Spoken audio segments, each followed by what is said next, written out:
wrong. I've passed on people, and my creative director somehow got their books somewhere else and was like, what do you think? I kind of like this guy. And in my head, I'm like, oh shit, I passed on him. And I'm honest, I'm just like, you know what, I passed on him, and here's why.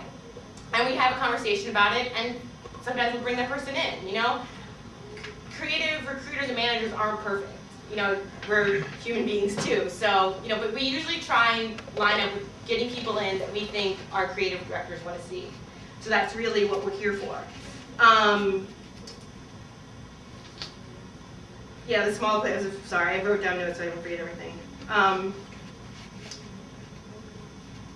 One thing too that I would say too about making your book good is, I just heard a speech a couple weeks ago from Luke Sullivan, who wrote Hey Whipple Squeeze This. And one thing he talked about was he's like, how do ads that are laid out on huge long tables in a can, they just lay out all the print ads, and people put marbles in a cup, and the ones with the most marbles basically win. So what gets a judge to stop at that ad? And he said, to be honest, and he apologized to all the writers in the room, but he's like, to be honest, it's visually, how does that ad look? Is it grabbing you? Is it pulling you in? And again, it gets back to that whole thing of Alex flipping through the book. Is this stuff visually stimulating? Is it stuff I haven't seen before? Is it good design? Is it tight? Is it nice? And then they get pulled in. And that's why I tell copywriters, I'm like, you've got to have strong art direction in your book. And I know that sucks coming out of school, and it's hard to always find an art director to work with or a designer to work with, but your stuff has got to look good, whether you're a writer or an art director. Art directors' books especially have to be designed well. That's a big thing now, is people want art directors that can design for themselves. At some shops, you'll have an art director writer team, and they'll come up with all the ideas, and then a designer will execute for them. That's true of some shops. I know Crispin, we don't do that. We look for art directors that can execute themselves. And they may work with a designer on some stuff, but for the most part, they're executing themselves. So we really need to know how to design really well. My creative directors are extremely design picky, so I can't show them a book that's not designed well. And I think I told Maria this story today, where I was in New York a couple weeks ago, and I saw this great team, a ton of enthusiasm, great ideas, but their work was extremely poorly designed. And I told them, I'm like, if you could just tweak the design, I will totally show this book to my creative director. And they emailed me a week later, and they were like, we have 5 job interviews next week in New York. So it was obvious people were liking them, and so I showed it to my creative director anyway, and he's just like, I can't look at this design. He couldn't get past the bad design. So it's really, and it's true of a writer book and an art director book. So your stuff has really got to look good. It's really got to pull people in. Another thing I would say is when you're showing a book to someone and they're like, oh, well, this could be better, or that could be better, don't blame anybody else. If you're a writer and you blame the art director, if you're an art director and you blame the writer. I had one girl who, she was a writer, all her work was visual, or not a lot of writing. And I was like, you need some more writing in here. She's like, well, my teacher told me to go this way. And I was like, don't blame your teacher. Don't blame other people. Just take the advice and move, and try to work with it. Take it for what it is. You're gonna get, now that you're showing your books, you're gonna get tons of advice, and a lot of it's gonna be very different. Some people will like one ad, some people will hate the same ad. You've got to just take it all in and figure out what you want to do with it. Figure out who you want to work with and what kind of place you want to go to, and kind of go from there. But you will get a lot of different views. It's just finding the right place and really the right time and what you want to work on. So my second rule, good. Don't be an asshole.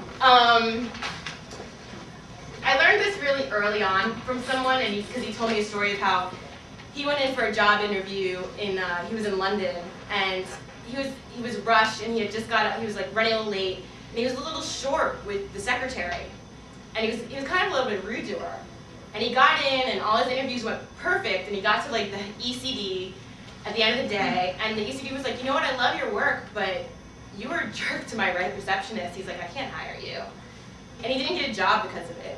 It's pretty true, and it's especially true at Crispin. If I have problems with someone, if I'm setting up their travel, or like, setting up for them to come in or having them do interviews. If I have problems during that, I just know, I'm like, this isn't gonna work. This person's not gonna work out. Be as like flexible and easygoing as you can. Be nice to everybody in the agency or that you deal with. Be nice to each other. I like went to, like I said, I went to ad school, and now I'm like, the recruiter for a pretty decent agency, and I have people coming to me from Miami Ad School now. It's funny, like right before I came, this guy connected. Do you guys know LinkedIn? Yeah. Okay.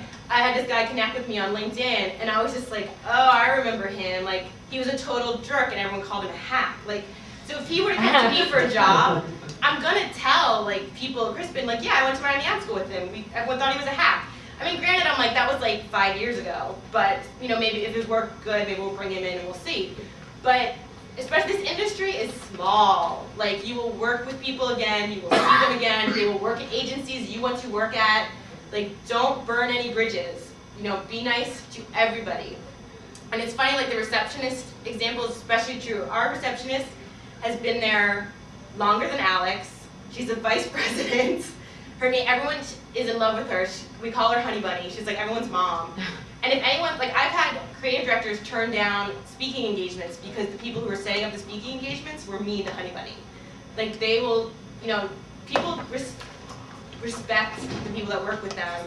And if you go, and if someone else comes in and is like, doesn't respect them, they're like, I don't want to work with that person. Especially someplace like Crispin where you're working, I mean, we're all literally together 24/7. So you want to have someone you want to work with. I've seen like some of the, names you will recognize, like people who've done amazing work in this industry come in and be complete jerks, and we'll say no to them just based on that, because no one wants to work with an asshole. No one wants to be stuck on a weekend when they could be home with their family working with a jerk.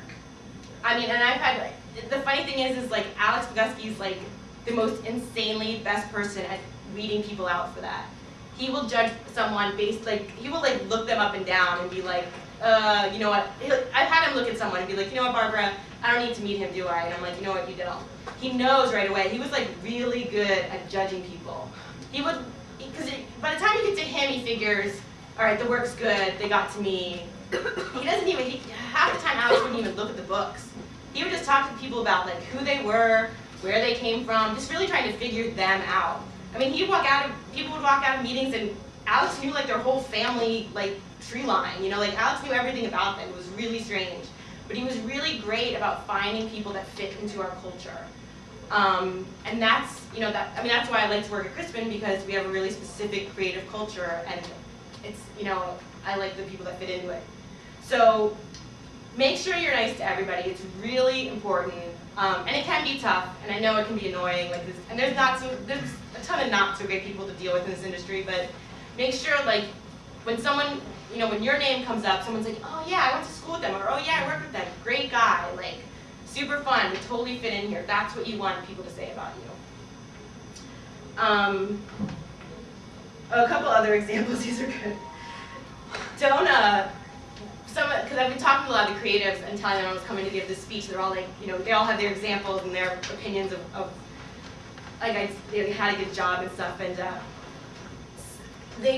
especially for like younger people your age, and there's like a stereotype that some of you feel like you're entitled and like, well, I deserve a job in advertising. I went to school and I have my book and da da da da, and my so and so says I'm great. Like, never come in doing that. Like, never come in thinking, and there's nothing wrong with like self-confidence, but when you start to like, when people start exuding and they're like name dropping. Even we've had senior creatives come in recently, and she's just like, oh, when I worked with Dave, and she's referring to Dave Droga, but she's just like, the way she was doing it was just like so self-entitled, and it was just too much. Like I said, I've seen some amazing creatives, and when they walk in the door, I'm like, oh my God, that's so-and-so that worked on this awesome Nike campaign. He was a total jerk. Like, he was rude to everyone. Like, we didn't offer, it was such a letdown. It's the best compliment about people is just like, they're just so nice and so laid back, down to earth people. You just want to work with them. Another example I'll give, which is kind of a segue into my next thing, is that I had a